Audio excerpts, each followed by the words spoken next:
Hey yo, what it is, what it do? It is your boy Foxhound, the D-Generation Flex Squad member, brought to you here with the original Joe Crush out Yeah, here, Joe Oliveira. I'm pretty sure that's how you pronounce your last it's name. not. It's It's not. not. Well, since I'm doing a horrible job introducing you, why don't you introduce us to Uh, yourselves for me? yeah, I think a lot of people know me now by Joe Crush, and then like I kind of have an original handle, the original Crush, and then of course, people in real life just call me Joe. Full name's Joe Fabian Olvera. But yeah, San Antonio, Texas, techno player. I've been playing for a couple of years now. Um, yeah, pretty much it. San Antonio, Texas. That's the scene that you rep. And what about that little logo on your shirt right there? That looks like another Yeah. set that you rep as well. Oh yeah. Sponsors are Team Paragon and also Rowdy, and yeah, I'm pretty sure a lot of people know Paragon now. It's ran by a cool dude named Jeremy, and they're pretty new. They're like an offshoot from Noble. Like, I don't know what happened with that, but basically it's like they had some ownership of something and they just did something entirely new with it. And so yeah, now that's Paragon. Picks And up a what couple of about players. and what about Rowdy? I really want to know because a lot of times we don't hear that much about sponsors other than that they are sponsoring these big players. And so I'm really glad that you let us in on some more about Paragon. Love that Yeah. they're sponsoring you guys and helping you guys get to those big events. But what about Rowdy? Yeah, Rowdy was my first sponsor. It's just really like a hometown sponsor. Um, we're having like these thoughts or like these plans before Corona to have like a team from Texas, and it was gonna be like Team Rowdy, and we even had like jerseys and stuff. But a lot of people stopped playing, and that kind of fell off. But I was kind of like the main dude who's running it. His name was Nori, and he still wanted to support me because he saw like everyone else is doing their own thing. I was still coming out here trying to like come to events and do my thing. So he still always wanted to support me, and I'm always like, you know, super appreciative of him because I've knowing him since I first started playing and like, coming offline, and he would like be the FGC dad and like drive us all around around Texas and like to different events. And so now he's just like contributing in another way. It just gives me money to fly out, which is pretty sick. Um, Yeah. and yeah, I got him that way. I mean, it's less professional at Rowdy, but then it's more professional at Paragon. But I got a deal to like where we can do both. You know what I'm saying? Uh, Yes. Those sponsors, we're so happy that you can help, that we can get you guys the help that you need. As a commentator, I know it's really hard for me to go out there and and try to make sure that I make it to every event so that I can get as much of my shout out there as possible. And I know it's really hard for competitors, and I've got myself a 9 to 5, so yeah, I'm a teacher, and it's doable for me, and I have a decent vacation pay. But I know that you guys, as competitors, it can be hard for you guys to get places. So I think it's really cool when places around can help you support your dreams. It's really dope. yeah. Did you always dream of being a Scummy Geese player? I mean, a Geese Howard player? You said that you've Uh, been playing Tekken for a few days. Sorry, a few years now. My bad. How did you start out in playing Tekken 7? Was Tekken 7 your first Tekken no, competitively, yeah. or My first Tekken was Tekken Revolution, the online one. You had to like buy tokens and shit, or you would win tokens and you just kept them. But that got pretty old, pretty quick, with just like the nature of like how you were able to play, and then also like this weird like modding community that it had, and it was to give people infinite power. It just ruined the game pretty much. So I bought Tag 2 for a little bit, and like that's when I really started to learn how to play the game. Um, I was just flipping through like mains because it was like a tag game, and so I was just playing a lot of characters. But eventually, I kind of settled on two teams, which was like Double Jack, and then the Ares team, Dragonov and Shipachi, just because I like their combo. But yeah, I mean, then I really kind of just stuck with Jack. I kind of dropped Dragonov. Jinpachi's not in the game anymore, and that's what I was playing for like the longest time in Tekken 7. And that's I played a lot of other characters. Like I would always try to get all the ranks have like a ladder of ranked characters all the way up to the highest one you can get, especially in PS4, like season 1 when there was a rank race. That was like my hobby. But now then when Geese came out, I started playing him like just because I thought he was sick when he first came out on DLC. Like it was probably like the first real DLC Tekken's had, and then the reveal was hype. I didn't even know who he was, but I just saw people get hyped for the trailer, and I was like, this guy looks pretty sick. And then I started playing him, and at first, like the first day, like feelings of like playing a character, you kind of like, what the fuck is this? And like, it seems kind of daunting. And honestly, you're like, I don't even know if I want to follow through with this, But I kind of just stuck with him ever since day one, and just it's kind of why I'm like alone in that. There's not too many Geese players, let alone on like my level or like a tournament level. You know what I'm saying? But I'm pretty happy that like I'm kind of the standout, the only one Geese player that's really in tournament in NA. There's like a couple, but like it's either their side characters, like they switched off their main, or they don't even play anymore. So I really feel like I'm the only Geese player in America right now. Yeah, I think I'm gonna put an asterisk on that because Lumen Rever, Soft and Wet, he be playing every now and then, kind of like what you're saying, like, and I haven't seen them in offlines in a while. But if we were gonna put a name on the Geese of America, surely you'd have to be at the top of that list due to not only online but offline results. And you've put in a lot of work recently. Yeah, And, Lumen Reaper's pretty cool, but he just is not like a super try-hard competitor.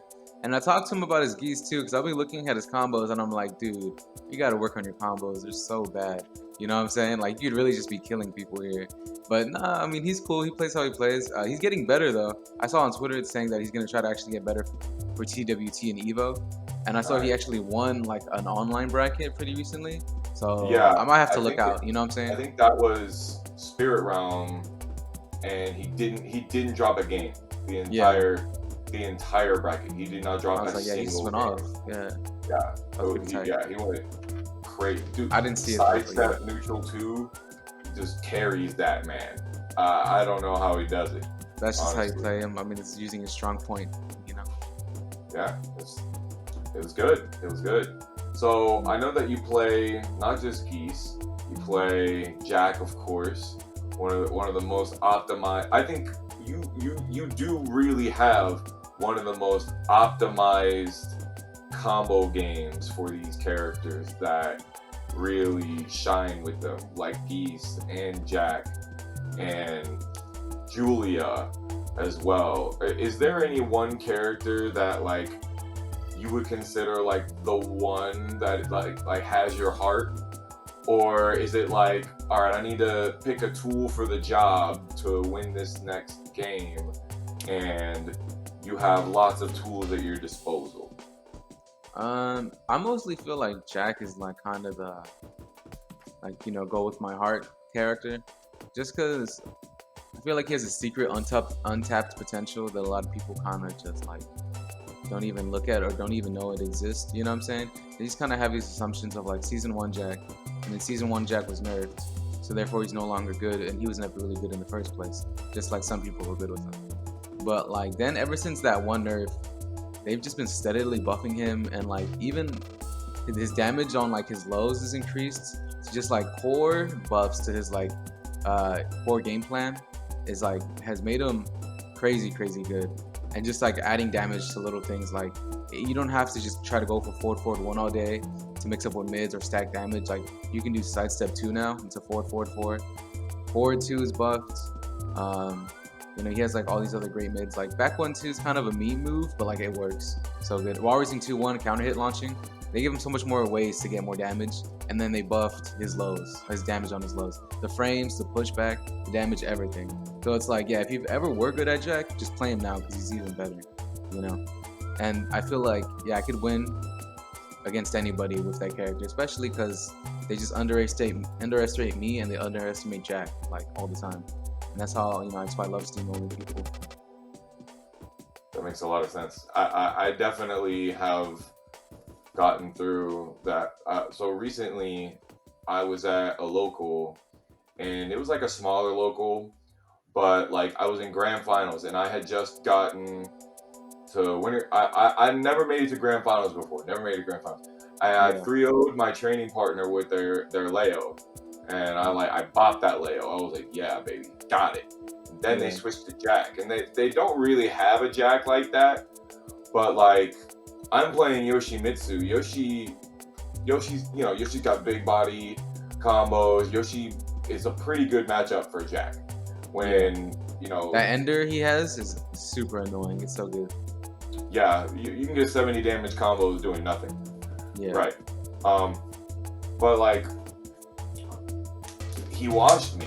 I got like 6-0'd by Jack by like a day, like not a day one Jack, but like I've been playing Yoshi for like 2 years and this person's not been playing Jack for that long, and it's just like, man, this character can be so annoying with the keep out. Like it's really hard. Like if Jack wants to turtle up on you, they can really do it.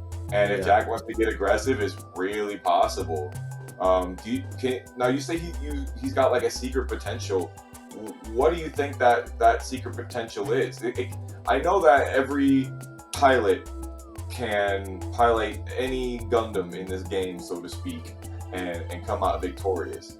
But you say that there's like a secret potential of the character. Where do you think that lies in? It just lies in like being able to trick your opponent or make your opponent do something wrong and like make them pay. Like it's basically how it's like a domino effect kind of with Jack sometimes, but like you have to be in control of that domino. Like and it stems from how easy it is to start up off a 12 frame low. It's literally unreactable. The only way to deal with it is to just completely read it. You know what I'm saying? And then I guess let me try to rephrase this. Just the tools that Jack has, he can be totally in control of the game at all times, and then you just have to like manipulate them to fall into your game, and that can happen within like less than 5 seconds. You can take someone's entire life bar away with Jack at the wall in like less than 5 seconds. You know what I'm saying? Especially with the addition of like forward 1-1 is so dumb. It's a 14 frame mid that has like great tracking, and like it's not hit confirmable at all, but if you just get the read to a 40 damage wall splat, that's again half their life. You do an optimized combo. So I think that's the secret potential, is like, he just has basic strong tools that can fuck up anybody if they place them the right way. The Jack player just has to place them the right way, which I mean, I don't know if that's necessarily hard. I think it just depends on the player. Like it's a lot of reading, it's a lot of guessing right, it's a lot of trial and error. You know what I'm saying? I do. Trial and error is definitely the way that you improve in this game. There's nothing that like, as much as I wish there would be like, every time I sit down, I expect to have that next epiphany that is going to break me into that next level. And like I'll have like 6-hour sessions and feel like, well, I played the game for 6 hours and I learned a couple of things, but like I don't really feel like I'm that next level player right now, and it can be hard to feel that way. Do you feel like you got there to where you are doing all that ranked hobby, or did you have somebody that was helping mentor you throughout those times in Tekken 7 where you were able to get a little bit of a help, like a handicap to assist you? No, yeah, I know what you're talking about. Like not having that feeling of you leveled up, and yes, the whole thing with me having like a mentor or like someone to look at, I really was like just grinding on my own. I mean, I didn't like have a coach. I did have like older like mentors and friends in like my local scene, who guys have been playing for a long time, like Grims and Ramin. But like we were competing at the same level at the same time, so it's not like I was really just trying to learn from them all the time. Matter of fact, like a lot of times in tournament, like I would beat them most of the time. So I don't know. I've never been in a position where I was in like close proximity with someone who was good enough, who was better than me, and like also willing to help me. I kind of was just always better than everyone that was like in my vicinity, and so I would always just learn on my own. You know what I'm saying? Like, and it's not a bad thing. It's just how I learned. Like, I don't know. I just always learned this game by myself. Like, a lot of other players like they've had strong. Like I'm just bringing it up. Like Emily, she eventually like was pretty good, and then she speed kicks really. Just like try to help her out, teach her, and she had like a big growth. But I never really had that type of deal where someone kind of like put me on. Yeah. I've always just like steadily grinded, learned on my own, just watched people experiment, and then just try to put it together better every time. Like When you say watch people, what do you define as watch people? Like, do you just do like, because one of the things that I do, I go and let's say like I got a first to 10 coming up, and it's against a Ganryu player, and then I go and find iMusician versus Saint, Yoshi versus Ganryu. I'll take that bitch and I slow that YouTube video down to 25%. yeah. Does that sound similar to what you might do, or maybe what's different from the way that you might view things for checking out the training tapes? Well, a couple of like key things to always like one you want to look for like within like your own space is of course just looking at yourself, like looking at games you lost, or because basically what you want to do when you're looking at games is like realize like you just want to play like decent basic Tekken, and then see when you're not doing that. You know what I'm saying? And then you can elaborate, and you can still lose if you're playing decent Tekken, and you could evaluate why that happened. You know what I'm saying? But just watch yourself and see the simple errors you make, and then once you like watch that and like have that in your mind next time, you'll just be more aware of like to not fail again. You know what I'm saying? You'll remember that position of like, oh, I remember I was in this position and I could have got a 12 frame, and I feel like that position is gonna come up again, and then so you're more inclined to do that 12 frame after looking at yourself not doing it. And then if you're having trouble in bracket, like with a bracket demon, look at someone who is beating them. See, well, like why is this guy beating them and I'm not? You know, and then I never I thought would to have. do that, bro. Because I'm like, I have a bracket demon, and what I usually do is I look at my games versus them and see what I'm doing wrong. But you're saying see what other people are doing right, and that's so interesting. So Yeah, interesting. just like two sides of the coin. And then what's another one? I guess you could look at people who play your character too, but it's kind of weird, especially at like different levels of play. Like if you're watching iMusician versus Saint, I wouldn't say you should watch them to try to play like them. I think you should just watch them to see what kind of interesting or cool tech or flowcharts they have that you can steal and somehow implement that in your game plan. Like any niche, nice little tech that they know from being like a really dope like Yoshimitsu main or whatever main, but like trying to play like them is redundant because first off, they're not playing like you, and they're not playing against anyone you're really playing right now. They're playing against someone else, and they're playing like that because of what the other person is doing. So for you to try to copy that is, not going to lead you anywhere because you're not playing that person. So you shouldn't be doing that. And that's to a certain extent, of course. Like, oh, this guy's good at backdashing, so I need to be good at backdashing. Yeah, that's basic tech. That's what I'm talking about. Be good at basic tech. But I would just watch people who play your character for just a deeper level, deeper layer of knowledge that you can get besides just watching like other people play that don't play your main. But yeah, so that's why I'd be wary of like watching higher level and other people like play and try to play like them. It's just people play different. Like you might try to play this. He might be playing like defensive play style, like aggressive play style, but like you try to do that against someone else, and it's just like not working. It's mismatched because they're aggressive, but you're trying to play like iMusician, and he was playing aggressive. But so you should be playing defensive, but you're too hung up on playing like iMusician. It's just not gonna work. Just know how to play your character in Tekken. But then of course also just watching what I would watch is just like different tournament runs. Like sometimes I like peeking into those ATL Africa streams, the Korean tournaments.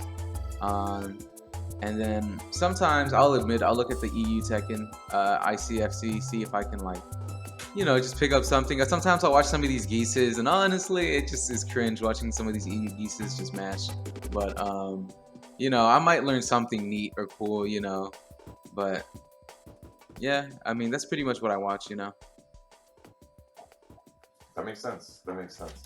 I think to wrap this up, I'm gonna move forward. But one of the things that I used to look for, I know that I don't want to play like iMusician, but there are things that like iMusician knows about certain matchups, where it's like this is a really like if I block this move, this is really good to do after I block this move.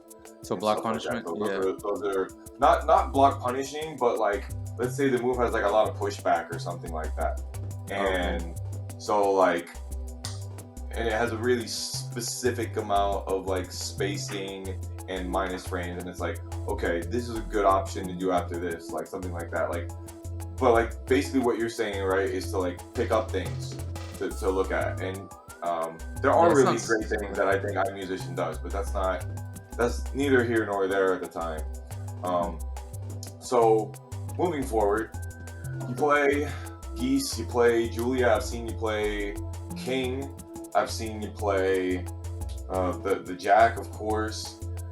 Are there other characters that you have your eye on before Tekken 7 is over, where you go and you kind of in the peripheral, like, you know, it's like that boyfriend and girlfriend meme where there's like these awesome secondary characters that you look at, and then you're like, nah, he's over here. But like, is there a character that you look at and you're like, man, if I had more time, I would spend time on that character, but I just don't have the time right now. I feel like that right now would be Julia, because I kind of recognize like my Julia was lacking and I hadn't been playing her a lot like that. And so, you know, these past like tournaments experiences and like past like month or so, I've just kind of really focused on characters that I know are going to be good for a tournament experience. Characters I've been playing for years, which is Jack and Geese. So like, you know, I do always want to have like that pocket Julia. So if there's one character I wish I could like kind of just focus on more and like play more, it'd be better with her. Like just be really, really good with her, because like, you know, she can go up a tier just if you have the maximum best execution, and that's when she becomes like top 3 best Tekken character in the game for sure, besides like 2D. You know what I'm saying? But that shit is like really, really hard. The way Yoj plays sometimes, like those little like instant 4-4-3s and stuff like that, Yeah. or instant 4-4-1s, like those are crazy. Just, yeah, hard. always getting combos off of anything and everything for no reason. You know what I'm saying? But I get like, for example, one of my dreams would be like if I was just a really, really amazing Julia player, who was just able to hit like the wall raising 3 counter hit combo every time. Like that would be so amazing, and you just be such a terrifying player. Because I remember I was asking Arslan like, what's the best way to play Julia, or how should I play it, or like, you know, just tips on Julia, how to play. And he's like, you know, just put him in mix-ups all the time, but play super safe, which is like totally doable because wall raising 3 safe, forward 1+2 is safe. A lot of things you could, you know, hit confirm or cancel, you know. And so I was like, yeah, I guess the optimized meta to play Julia is to put them in risky situations all the time, but like just let them kill themselves until they force you to like let it rip. You know what I'm saying? Because more often than not, they're just gonna kill themselves. Like even at just the highest level, like I'll spam a million wall raising 3s against Joey Fury, and then eventually one of them's gonna hit into combo. You know? And like the whole entire time, you're putting them in a screwed up mix, but you're safe. You know? And that's something I need to try to do more, Julia. And also, just like meta-wise, because I recognize like meta-wise tournament game plan. What am I doing? I don't know that sometimes. Also, just now get good with that execution, like, you know, being able to hit the hard combos offline, being able to hit the wall raising 3 counter hit pickups, being able to get forward 3 combos, you know. So that'd be the character I wish I could be better at and spend more time with. Which like I'm gonna try, but just for like, you know, these past upcoming tournaments, I had to make a recognition like we need to cut down the roster to 2, if not 1. You know what I'm saying? Because I'm trying to do like 3 or 4. It's just not working. I felt it not working. It was just sucky. You know. I do. I'm like, as a commentator, I'm trying to look at multiple different games to actually commentate right now. Because not to say that Tekken is not gonna be in my heart forever and ever, but like there are other games out there that are fun as well, and you know they need the Foxy taste on top of it. Yeah, you know, they need some of that little slasson. You know what I'm saying? And I've been trying to Street Fighter 6. Okay, that's definitely gonna happen. It's definitely gonna happen because crossplay and rollback. You already know you got me right there. I've got hella Street Fighter homies as well. Like, you know, everybody has played Street Fighter before, so it's not like I'm gonna go into the game and be like, I have no idea what I'm doing. But I'm playing Def Jam, Fight for New York right now. As corny as that sounds, like, you know, it's rock paper scissors, but it's fun rock paper scissors, okay? Yeah. And I'm thinking about getting into Guilty Gear as well. It's a big market. Because Potemkin, dog. Like, yeah. What more do you want? Run these dudes and do the whole Bane Batman backbreak. Yeah, I see that grab in the game. I'm like, thank God Wardic doesn't have anything like that. Just takes out like 75% of your life, and like, well, that's it. GG's. Yep. That was a damn shame you got that close and then you wasn't mashing. Yeah. Maybe you should have mashed.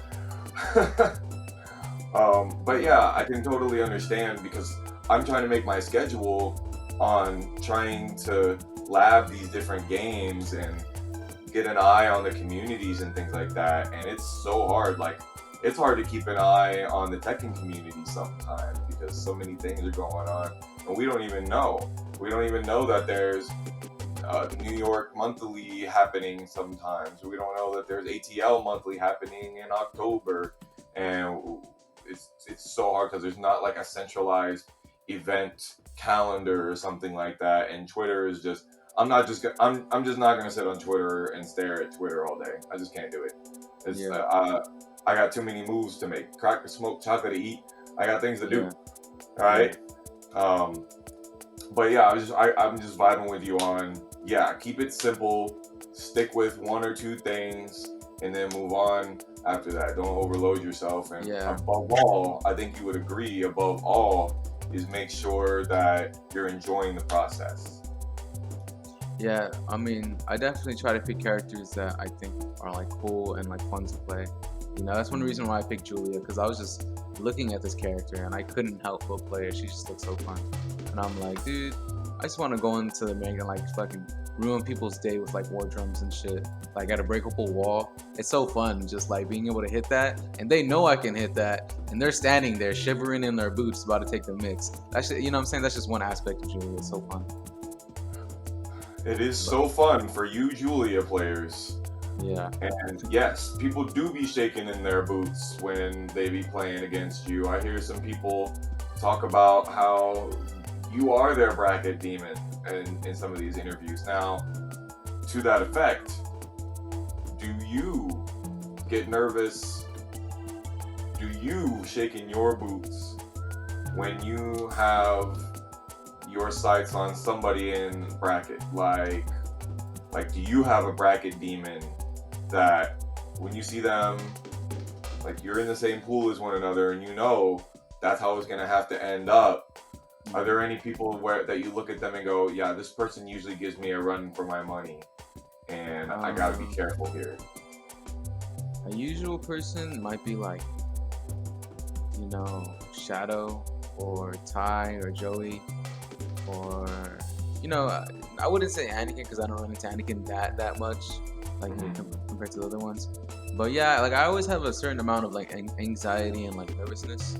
But you know, it's like that every tournament and every like fight. You know what I'm saying? There's hardly ever a tournament or like a high level match where I'm just like totally like chill, which doesn't mean I'm nervous or like I'm like scared. It's just I always have this feeling of like little anxiety, but I always recognize what it is. I used to hate it because it made me feel ugly and like I just didn't like it. But now I realize what I can do with this if I channel it right, and it says like, oh, this is a feeling I get before I win. You know what I'm saying? And it's just like I had that feeling on the ICFC finals too. I was just a little bit nervous because first it was Joey and then Shadow and then Anakin. You know, I'm about to go to grand finals and I get this sudden ugly feeling of anxiousness. But I'm like, you just channel that into being super zoned in, super watchful, super on point in the match. You know, and then it could actually be a benefit. So, you know. I do get nervous, but I try to channel it into like the right way so I can handle it. You know what I'm saying? Yeah. But yeah, I'm definitely not like, I'm not going into here just like totally brazen and think I can beat everybody every single time. Because I know like, you know, a couple fuck ups in this game and you can totally die. You know what I'm saying? You can mess up. Not because these players are just good and can take advantage, but because just the nature of the game. You know what I'm saying? It's a little bit like Guilty Gear. You fucking take a round and for nothing. you know. So that's why it's always a little bit anxiety. But I just know, like, if you have confidence in yourself, um, and just play your game, I feel like you can make yourself in the back of your brain realize that anxiety is just a trick, or it can just be like a tool, but it sucks that you can never escape it. I wish I could turn it off, but I can't, so I just choose to use it as a tool. Yeah. What do you mean by using it as a tool? I feel like for me, I'm on that tip as well. Like, literally, I'll get anxiety and I'll lose the first game in a set, and then I'll be like, I'll even, like, sometimes it's awful, honestly. Sometimes, like, I even let the opponent know. I'm just like, yeah, man, I'm just not really feeling it today, and like kind of like a cop out, honestly. And it's kind of scummy in my coming back and thinking about it, where, like, again, like, I don't really consider myself a competitor, but I want to get better at the game. I want to be competing and doing well. Like, when you enter a bracket, you never go, oh, can't wait to go 0-2. You want to do well, but, like, sometimes it can just be difficult to compete, that performance anxiety. So what do you mean by using it as a tool? Like, I genuinely think, like, when your anxiety, what does that mean? Like, it means, like, your heart pumps faster, your blood pumps faster, you're more on edge and alert. And, like, that's all things that are beneficial to playing Tekken. You're more alert, you could probably react faster, probably playing sharper. It's just like, these tools, anxiety is like a little thing nature gave us to, like, prepare us for flight or fight responses. You know what I'm saying? And so it's your body preparing you for what's about to go down. That's why I'm not super, like, scared of it, or, like, I hate when it happens. I recognize what's going on. I'm getting in the zone to play. I'm getting ready to play. My body knows it's fight or flight time. You know what I'm saying? And so if I just allow my body to do what it does and just kind of channel it, instead of just getting too in my head and scared and exploding with, just like with my mental, you could play even better. That's what I mean. Like, just harness that shit. Like, you try to this anxiety, make it work for you. Make you react to, like, 20 frame lows. You know what I'm saying? Make it you be ready for, like, the fucking parry and shit, or for a sidestep. You know what I'm saying? I just think about it like that. That's really. I'm gonna try to harness that come CEO. Which, if I remember correctly, looking at the timeline, I see somebody. I will see one of the homies out there with the Paragon shirt on. Yeah. Or a Paragon jersey. I don't know. Hopefully some. Word. Yeah. I thought I had missed registration, but then I saw someone register for, like, another, or they said something about DBZ being at the last day, and I was like, wait, is Tekken still live or something? And so I checked it out, and I was like, oh shit, I still can't register. Because honestly, I was super down with just taking a break, and I thought I missed registration anyway, so I was like, it's whatever. You know what I'm saying? It's not like I didn't want it to happen. But then I saw I could have registered, and, like, a lot of people were telling me to keep going, don't stop. And I'm like, I saw a lot of some EU players want to come too. Yeah. Excuse me. And so I was like, yeah, I mean, I decided to say, fuck it, let's keep going to this tournament, Hopefully Nee will be there. I heard that Nee might be coming. I'm not sure though. That would be great. You already know how I feel about that. Because it's TWT, right? The opportunity to have the highest competition that we can is always what we want. It doesn't matter what the bracket ends up like. Every time you add a killer to a bracket, you just know the event is gonna be 9 times more hype when you go, and, like, the community and the spectacle. I think Tekken is one of those games where it is one of the most, like, pleasing spectator games. Like, my wife doesn't even watch Tekken, and she was watching back at CEO in December, and she was, like, really getting hyped when it was Anakin and Arslan and stuff like that. And it's just like, it transcends your predispositions. Like, the hype around the game is just too big. It has something natural to it where it's just like, it's great to watch. And, I mean, it tends to play too, but, like, that's one reason I love getting into these super intense matches and playing my heart out, because like I just know the product coming from that is gonna be a fucking amazing, you know.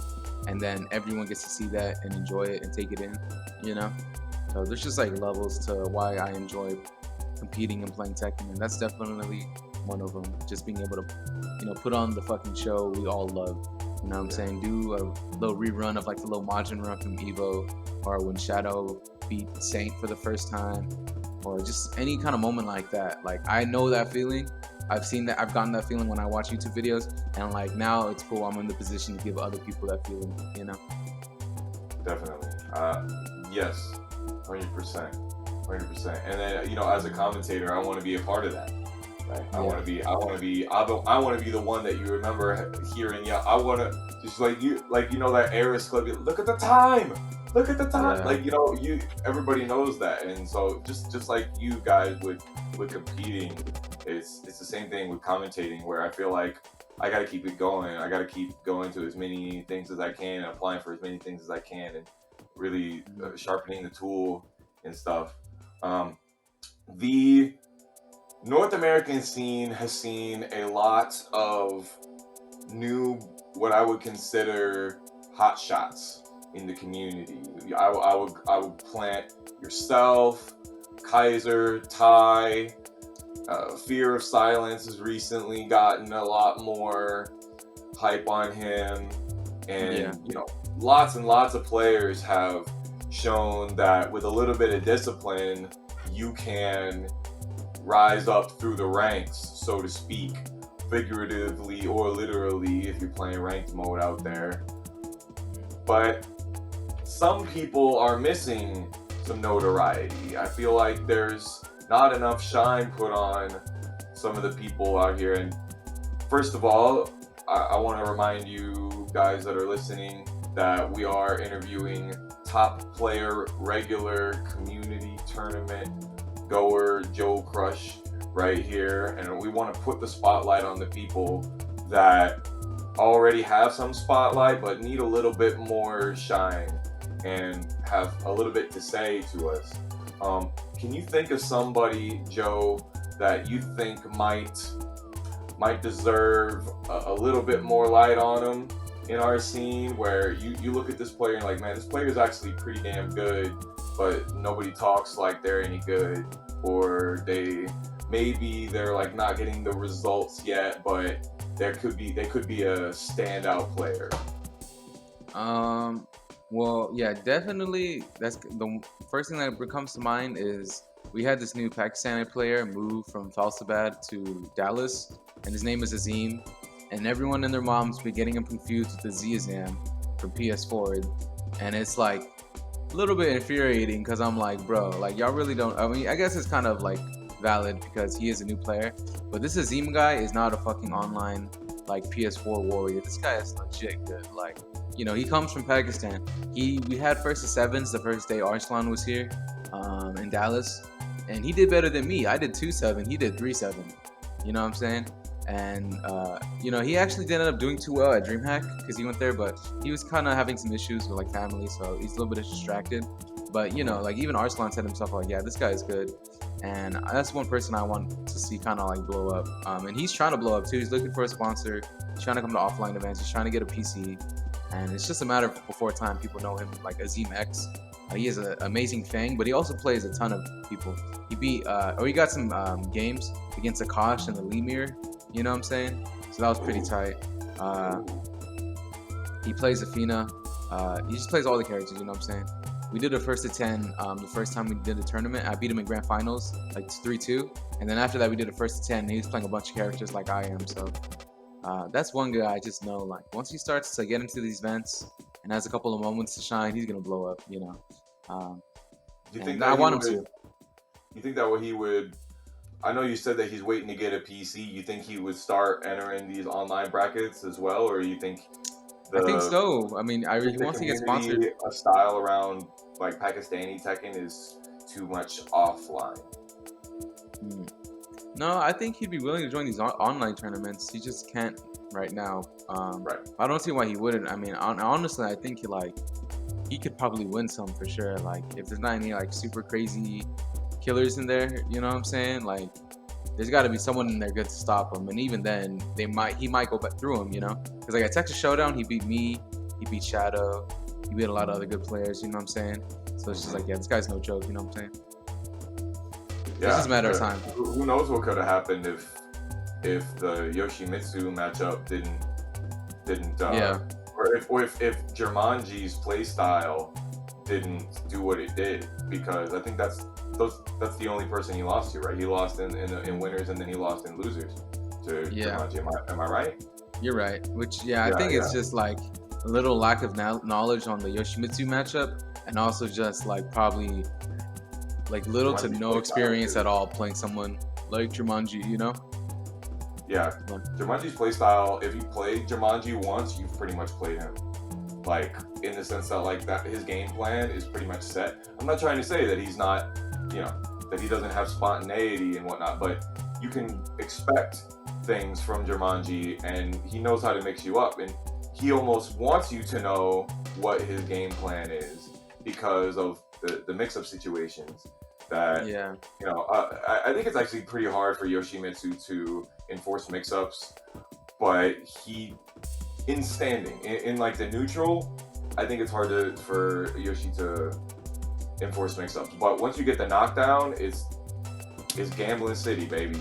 Yeah. Right? So many different options, Yeah. But I feel like a lot of characters have really good OP options as well. It could just be that right there is that Yoshi is just really, really shines there. Whereas some other characters, they have really good OP. Like, I feel like Julia has really good OP after a lot of things. Yeah, I think what just kind of makes Yoshi's come together is the CD1 and just being able to reset the situation until you successfully guess right. You know what I'm saying? Julia, I mean, she can kind of do that. They tech roll into another like crouching mix-up or just standing mix-up. But with Yoshi, it's pretty screwed up. Either you guess right or just keep on dying, So it's kind of like chain grabs in a way with like King. He gets you in a chain grab, you just gotta guess right or you'll keep on dying, And it's just in a different scenario. It's not off a grab, it's off a tech roll when you can enforce that, But yeah, it's pretty amazing. I mean, it's giving like running 2 and like down 2 vibes. You know what I'm saying? Simple shit, but it's all you need, Yeah. With Dragon definitely. Off, I mean. Right, of course. So we talked about a couple of different characters throughout. We talked about Yoshi, we talked about Fang, Peace, Jack, Julia. If there was one character that is in this game right now, that you would choose to not be in this game, which character would that be? Okay, yeah, just delete one character from the game. Yes. I would probably choose Lydia. I mean, because most of the time I would probably say, you don't really need to delete anybody. But I feel like they're just taking way too long to come out with another balance patch for Lydia. And so they just let her terrorize people for a long time. So I would say, just get her out of here, Right, because you don't think that there's going to be another balance patch before Tekken 8 comes out? I think there will be, like, one more at least.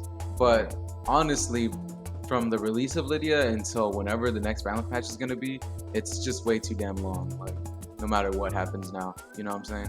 So that's what I would say if she's a prime candidate to get deleted. You know what I'm saying? I guess you could say Akuma. Huh? What was that? I was just asking you, what do you think about Lydia makes her so overtuned? Just the whiff recovery on a lot of her stuff. Her damage is pretty nice, but it's like it's a lot of characters now. But that sweep is pretty stupid. They should nerf the damage on the sweep, or at least make it not be able to hit clean so easily, because it has ridiculous clean hit range. Let's see. I mean, Political Storm's pretty busted. Really, really good. You can punish it, but like still, just it should be more than -10, really. Because some characters with Jack, all I get is 4/2, which is nice, but it's just like 20 damage. The main thing I'm even getting from that is +5 to keep on like the rapid fire mix-ups that Jack likes to do. But as a punish, 20 damage is not a lot. So like it's not really in super like Jack's favor hitting that, getting that, the risk reward is not in Jack's favor in that scenario. And then her parries are pretty ridiculous. I mean, parries are kind of niche, but like they're open-ended parries. Like you can parry a bunch of stuff, and like they can do a ton of damage. Especially like she has that one low parry where like it just does like 40% out of nowhere, But yeah, I mean, yeah, it's pretty annoying, her damage. But then she seems like she has everything else to like just kill you, Her counter, like the down forward 1/4 string is so annoying. It's basically like Brian's, but way better because you can't punish it sometimes, because due to the pushback. So yeah, it's just super annoying. A couple of things you should like tone down about her. The 3-2, yeah. I don't think she's too crazy. Like some of her stuff, like her hop kick is pretty good. It gives a unique combo, but it's like minus 13 generic. You know what I'm saying? And then it's a pretty generic combo, nothing too crazy. But I feel like that's how people hide her damage so well. They see her basic launcher, the hop kick, and they're like, oh, her damage is alright with the wall. It does like Half-Life. But it's really when you start to see shit off of like her wall splitting combos or like her regular basic launches or anything off her counter hits, because then that's when it starts to like, you see like how much damage she really does, But yeah, I would say Lydia. Oh, I heard you almost say you had like a Freudian slip there for just a second. You said no. No, I was thinking about Akuma because of course I was like, well, that would be the most obvious answer, like get Akuma out the game. But yeah. So, little secret here, okay? I started playing Akuma a little bit because I wanted to work on my footsies game. Like I wanted to work on my spacing and timing because he's got a need to play neutral in the sense that like his win condition is getting close to you. If he's close to you, then he can make you hold down forward ones all day until down 3 happens, and then boom, you're out. But like a lot of people in my scene and in multiple of my discords have branded me as a traitor and a cheater for playing Akuma. But I feel like Akuma has, if you take away things like Demon Flip, and if you take away like his floating jump, I feel like Akuma still has to play a lot of neutral. Unless you're Big Bird, you go into Demon Flip all the time. Yeah, see, that's the thing, right? Is like that's so. What I'm trying to do is I'm trying to play Akuma by not doing that, and trying to only win by doing spacing and stuff. Because if I look at Demon Flip, like I honestly look at Demon Flip like, bro, this is just me controlling it's almost gimmicky the way it just controls the game for you. Like it's so like I don't want to play like that. Like I'm no offense to any Akuma players out there, but it does. Demon Flip is so good, and obviously almost every character has like the ability to float it and to react to it and deal with it. But like for me, I look at Akuma and I'm trying to use the spacing tools, and like he has the least amount of strings in the whole game. He has almost probably like the least amount of moves, period, in the whole game, like unique moves. But he's still in his base level. If you take away Demon Flip and the jumps, then I think that his approach tools are really not that good. What do you think about that? After I've said it, I know you've played El Papi Big Bird lots of times. Yeah. And I know you know how that boy likes to down 3. Yeah. I mean, yeah, Akuma's of course he's still really good, but like I think it helps that I play a Tekken character that has like strong fundamental tools that are like overall probably way better than Akuma's. But not only that, is like my hitbox is way bigger with Jack, So I'm able to play like a similar game, but just like outrange him. And then plus my range and my size contributes to me dealing with the demon flip cheese, I could with Jack easily float him out. So like, Jack's I think is a pretty hard counter to Akuma. Yeah, Jack is designed to keep out. But a good Akuma players like, it's kind of like an oxymoron. Good Akuma players, but like if there were to be a thing, like they could play him pretty good. Like with 4-3, there's like this one counter hit high he has. Like he has a couple of solid moves that if you string together, you can control neutral pretty well. But other than that, you start to have to rely on like some of the 2D stuff to like really kill people.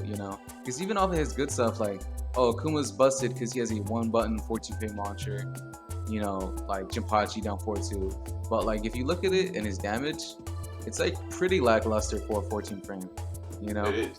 Like I'm pretty sure there's 14 frames that don't launch and do more damage. Of course this is like without wall. With wall it's more, but like yeah, it's just literally back 1 into demon flip to demon flip 3 into a bunch of jabs into like the basic ender, which it's like okay, but it's not like a jet upper combo with Brian. That does a lot of damage. So yeah, I mean, I think like you could definitely survive and like maybe even do pretty well without bar with Akuma. But yeah, you definitely need to like snuff out a couple of bar usage situations to really just destroy Akuma. But his normal tools are like okay, they're pretty strong, but nothing too crazy. Yeah. That's what I feel like after playing him. His jab is actually kind of stubby to like he has trouble punishing some things sometimes. Of course, you gotta have patience against like the counter hit 1-1, like the G clef cannon that launches, yes. And of course like them whiffing down 2. But like I don't feel that stress as much because I don't have to get in close as like other characters because I'm Jack. I can just whip punish from far away. So, I match for some matchups, it's still pretty brutal, but with Jack, it just feels so easy to deal with, That's great. That's awesome that you feel that way. About one of the characters that, I think almost everybody would agree is a menace in the scene. Every time that you see an Akuma clip, people they have their hate button ready to go. Oh, yeah, the pitchforks. Start up the caps locks, baby. The torches lit up and everything. Get this guy out of here. Yeah. Kind of and style. Then it's kind of funny because like, yeah, I mean, people will be pointing out like, yeah, this tech is like years old, but there's like these casuals that kind of just get a glimpse of it and just get on the hate train again, and it's just kind of funny, but that's how people treat Akuma in this game. It just leaves a sour taste in the mouth this whole entire 7 years, so it is what it is. Yeah. Well, we are reaching the end of our time here, Joe. I really appreciated our time here. First of all, I just want to thank you for your time once again, and I might want to give you an opportunity to. I don't do this on every interview, but I wonder, you got any questions for your boy Foxhound out here? I would say, a question I'd have is like, where do you see this community, or where do you see like, this community going in the next like 5-10 years? Because me as a competitor, I just kind of think about what I'm doing, what I'm hoping for the lifespan of not just Tekken 7, but just Tekken in general, and like the advancements of esports as a whole, and the advancement of esports to like base society, and I don't want to get all like cyberpunk, like the new world is like, digitized, but I feel like there should be in the next couple of generations a new type of world where like it's football and esports like kind of go hand in hand. You know what I'm saying?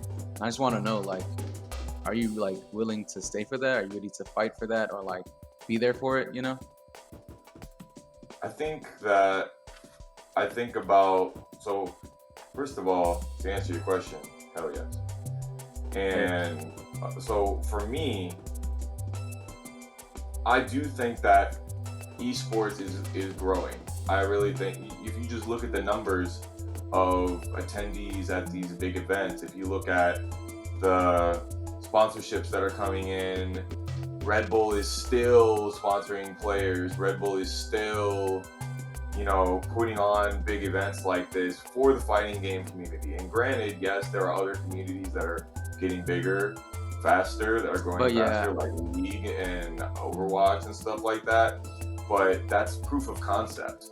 Like with Call of Duty tournaments and stuff like that, and CS:GO, it's like it's proof that people will go out of their way and watch those tournaments, and that it can compete with Sunday evening, football, stuff like that, or Sunday afternoon football and stuff like that.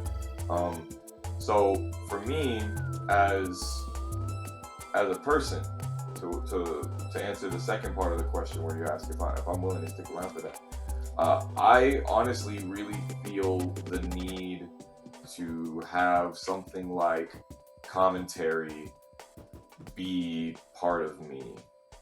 And I say that because I used to do music. I used to be in a band, and that kind of fell apart, but like I really enjoyed the idea that if I wrote a song, people would listen to it and they would vibe to it, and they'd be like, oh yeah, I felt that. And just having people get amused or entertained or get in their feelings about something that I say is like powerful to me, because it means that like I thought of something that made them think, or when I'm doing commentary, it's like, I made them laugh. Like they really liked the commentary that I put on and the references that I was making. And I've been thinking lately how hard it is to get some of these high exposure commentary slots. And if I think about what I used to say as a musician, if I write a song and one person comes out and says, yo man, thank you for writing that song, I really felt that, like, then it was all worth it. So in that standpoint, same thing for commentary. It should be that way. Like if I'm doing community brackets and I get 80 viewers as opposed to 8,000 viewers, it shouldn't matter, because like people are still coming around and watching the content that we're putting on. And like I even thought about, I'm like, this isn't that different than like sports casting. Like maybe I could get into like doing something for hockey or something like that. And I'm like, but I don't like hockey. I don't like. I used to watch football all the time, but like this is my space. Like it took me a long time to really find something that I really, really vibed with, and like wanted to really pursue, and felt that I was good at. Like felt like I had an edge, because like I've been a teacher for 13 years, so I know how to talk. I know how to keep things going and make sure that I'm not saying the same thing over again. I know how to be entertaining. I know how to come up with a lesson plan, so I know how to event organizing is maybe a strong term, but at this point I've done a lot of event organizing, so I understand a lot of it. But I'm talking to a lot of people right now that are helping me to try to figure out how to grow everything. And right now I'm only an online TO, but the way that you got to do things is you got to prove that you have the ability and the community leadership and the community activism before you can get on your 2 feet of doing big offline stuff, I think. So you never know, it could be 5-10 years down the line, there's CEO Part 2 and hosted by Foxhound FL, and like I really do think that if people put the time in, that there's only going to be love that grows. And if the economy does what it needs to do, then the community can come together and build itself on one another. But it's gotta take community. It's gotta take people showing up to brackets. It's gotta take people, giving a damn about creating a calendar or something like that and putting it all together. They gotta give a damn about telling the publisher when they're doing things wrong, and you know, dealing with the fact that just because the community manager of some place did one thing doesn't mean that it works for the Tekken community. Like, it's got to be somebody, a group of people having their boots on the ground and really taking care of everything. It's not like, it is like football, it is like normal sports, but it's like also not, because you don't have just 32 players on a team, or 50 players on a team for 32 teams or something like that. You've got millions of players around the world that are interested in playing this game, and it's very niche the way that you can come at a scene in South America versus coming at it in North America and Korea and Pakistan. Like, everywhere is different, and like there's a lot of nuances and stuff. So I think it is going to be difficult for for fighting game community to grow in the same ways as like Call of Duty and Overwatch and all of them have. But I definitely see, again, like, there's no reason that it couldn't, as long as the people that are in charge can put the money into it and make it so. Like, and they're making hell of, and they should know how to make money off of it too. Like all those good ass Tekken shirts, that should have happened a grip ago.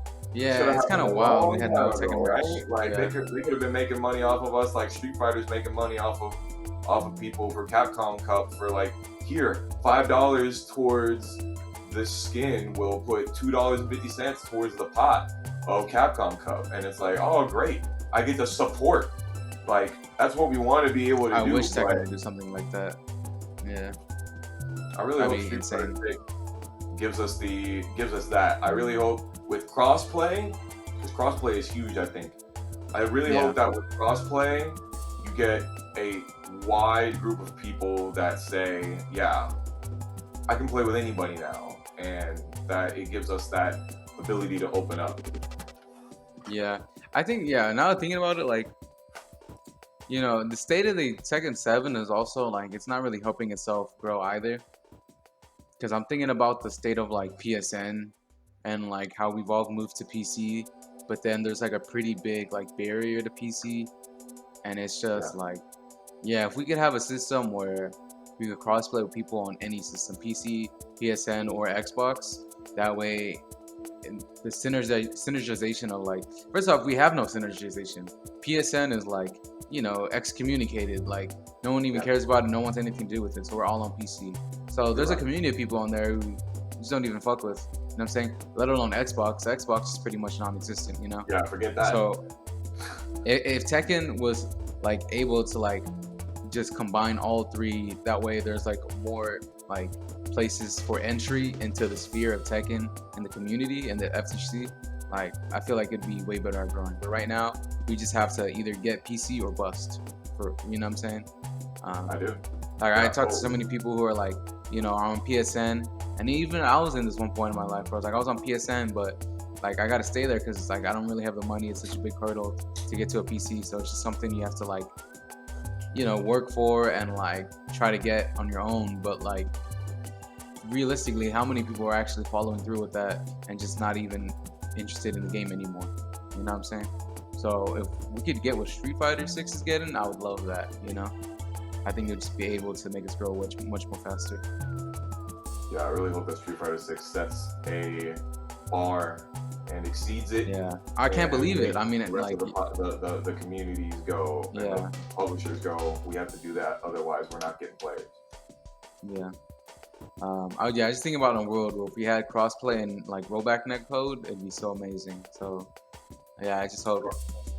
I was at a local and a Smash player came up and he was like, yeah, I just picked up the game, and they were playing Kazuya. They're like, yeah, this is the only character I know because I know him from Smash. And they were like, oh my gosh, it's so nice to play a game with rollback netcode. Our netcode in Smash is so trash. And I was like, I got news for you, buddy. People complain about our netcode, and it's not rollback. I mean, there are frames of rollback, don't get me wrong, I understand the system, but we would like it to be different. We like it to be better. We like it to be more centralized. P2P, peer-to-peer is one thing, but like I really think that they could make it better. I really think that they could, and I think if they do, then we're gonna see that same hype for Tekken 8 that people are getting for Street Fighter 6. Yeah. True. Or that was a good question that you asked right there, man. I appreciate you being so good on the fly with that question, because you know how important it is that this community grows. And I think the number one thing is that you guys out there that you're listening, make sure that you enter these brackets or watch the brackets or support the brackets in any way, shape, or form. Even if you're not watching or entering, just let people know that the bracket is happening. Hit a retweet, post it in your Discord to your friends that this thing is happening. Like, the sooner that you do that, the sooner we get more people having an eye on it, and the sooner things like reach the front page. You know, when things reach the front page of Twitch, like, people get an eye on it and they know, and they're like, oh yeah, I see that all the time. People are playing it all the time. Let me see what it's like. And you gotta have a worldwide base if you're gonna get worldwide pots and worldwide arena events like that. If we could go back to the Ukraine tournament and have that style of tournament happening all around the world, stuff like that, I think that would be fantastic. And Joe, Senor San Antonio, Joe Overa, Joe Crush, the original, thank you so much for joining us, and I hope to see you at any and every event that I am going to be making it out to. I know you're going to make it out to CEO, you're going to make it out to Evo as well. Yeah, for sure. Evo top 8. So excellent. Yeah. I unfortunately am not going to be able to make it out to Evo, but we're going to have a whole Evo watch party. I'm going to do fantasy Tekken. We're going to draft everybody, and look, we're going to have some nachos, and we're going to scream out. And I hope that everybody else that is watching this interview is going to enjoy Evo as well. Hopefully this interview comes out before Evo does. Any last words, Joe? Any last shout outs that you want to give? No, I mean, that's pretty much it. Just, I hope that you as a viewer still enjoy playing Tekken and watching Tekken as much as I do. And I just hope we're able to do this for a long time. And it just keep on getting better and better, you know what I'm saying? So I just appreciate that you're even watching this right now and you're playing the game still, That's all I want to say. For sure. And soft spoken, but carries a big stick, even though he's a pad player. The original Joe Crush, brought to you here with Foxhound from Florida. See you guys around. Ow!